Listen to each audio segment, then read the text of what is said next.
É só o médico oficial da Volta a Portugal em bicicleta connosco, André, peço desculpa, doutor André Lima, doutor André Lima Antunes. André, ainda há pouco eu dizia uma coisa muito curiosa. Nós, quando estávamos a fazer o nosso trabalho, vimos imagens do Joaquim Agostinho, há muitos anos, nos anos 70, a comer um pratalhão de massa com ketchup. Isso ainda acontece? Ainda. Ainda acontece! Molhos, talvez não. As pessoas tentam evitar os molhos, mas a massa é um alimento fundamental. Este é o momento em que nós vamos finalmente perceber como é que os ciclistas conseguem percorrer distâncias tão grandes, 170, 180, 190 quilómetros por dia. E agora, André, conte lá, uma vez que Só uma está... ressalva, Joana. Nós podemos comer o que eles comem, mas não vamos pedalar o que eles pedalam. Pois é, também Não é verdade. vamos, Não vamos, pelo menos, mas tudo somado na vida inteira pode acontecer. Mas André... Ou duas. Tendo em conta que o André está mesmo nos meandros, nos bastidores da Volta a Portugal, conte-nos estas curiosidades, não é? O que é que os ciclistas consomem para que tenham tanta energia e tanta capacidade de resistência física? Ora, a alimentação é fundamental. Portanto, e a alimentação, numa preparação de um atleta para uma prova como a Volta a Portugal, essa nutrição vai ser baseada dependendo das etapas que nós temos pela frente. Portanto, existem vários fatores que vão interferir no tipo de alimentação, nomeadamente o número de etapas. Portanto, nós estamos a falar de uma prova que tem 11 etapas mais um prólogo, não é uma prova que tem 2 ou 3 etapas, que muitas vezes surge. Estamos a falar de diferenças de altimetria enormes, uma prova que se enrola durante o mês de agosto, em que nós vamos no carro com o ar-condicionado ligado, mas o termómetro dos carros está a bater os 45, 46 graus. Portanto, os ciclistas sofrem com isto. E toda esta preparação, eles têm que obviamente haver um treino durante muito tempo e uma alimentação própria. Mas estamos a falar de que tipo de refeição, alimentos, acordam de manhã? Eu sei que acordam cedo, porque nós já nos cruzámos com alguns ciclistas. A prova normalmente parte por volta do meio-dia 25, eles almoçam, só tomam o pequeno almoço, como é que é? Eles basicamente começam o dia com o pequeno almoço. O pequeno almoço, eles vão buscar a proteína aos ovos mexidos e também comem um bocadinho de bacon. Há quem prefira papas de aveia com mel, aí vão buscar a proteína, mas depois comem também os hidratos de carbono, que é o fundamental. Eles comem sempre massa ou arroz ao pequeno almoço. O almoço, logo de manhã. Portanto, se forem aos hotéis onde as equipas estejam, vão vê-los a comer massa, lá está. Exatamente, a massa com ketchup, ou mesmo um prato de arroz. O almoço é durante as etapas, portanto, aí não dá para parar. Claro. Mas o que são barras energéticas? Existe o almoço que é o abastecimento apiado, portanto, cada equipa tem elementos do próprio staff que estão parados com sacos para entregar aos atletas.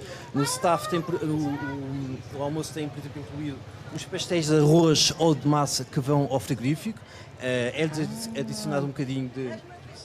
Está à vontade. Um bocadinho de...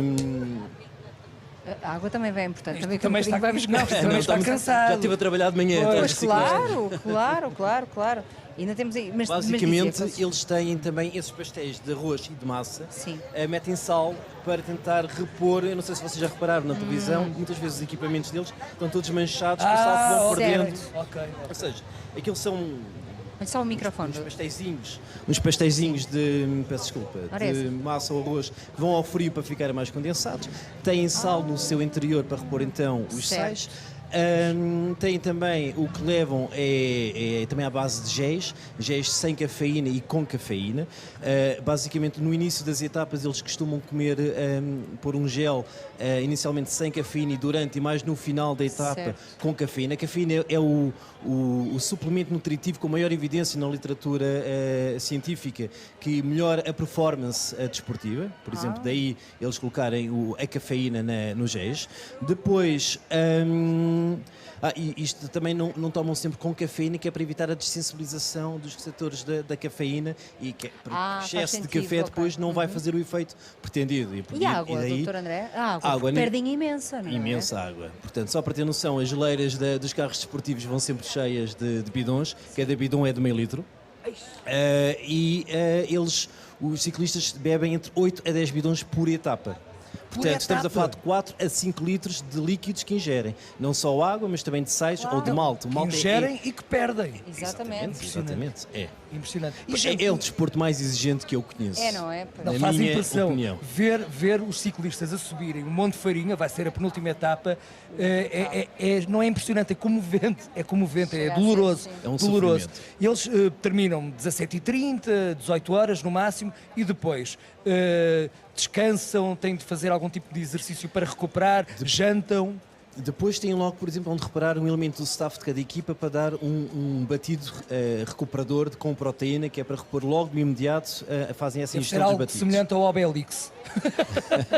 Eles, para além desse batido, ainda lancham muitas vezes uma massa com atum ou salmão fumado, por exemplo, e comem muita fruta. O lanche é o momento do dia em que eles comem mais fruta, sobretudo melão, melancia, ananás, portanto, fruta que é rica em sais, que é rica em água.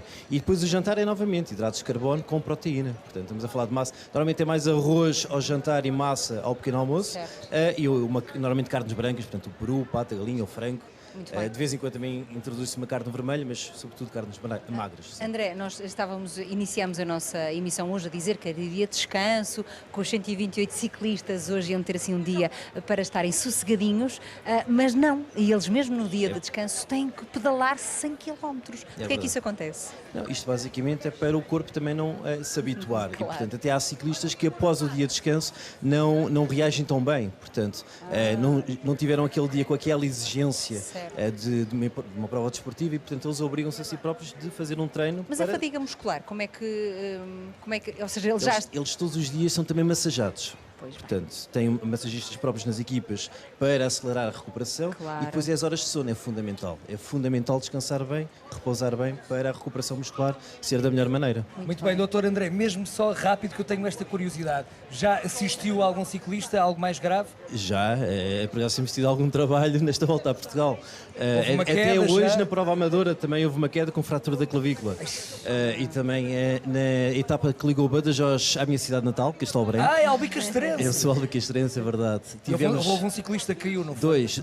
Aliás, vários, mas dois graves que tiveram que ser transportados para o Hospital Porto Alegre, por exemplo. Um com fratura também da clavícula esquerda e outro com subluxação do ombro esquerdo. Doutor André aqui também tem de ter muita pedalada, mesmo, muita pedalada. Muito obrigado. Mas esperemos que não Obrigado tenha pelo muito mais convite. trabalho até ao final Sim. da volta. E é sempre ótimo bem-vindo sinal. para partilhar essas curiosidades mesmo. Muito obrigado. Muito obrigada, doutor André. Gostei destas curiosidades.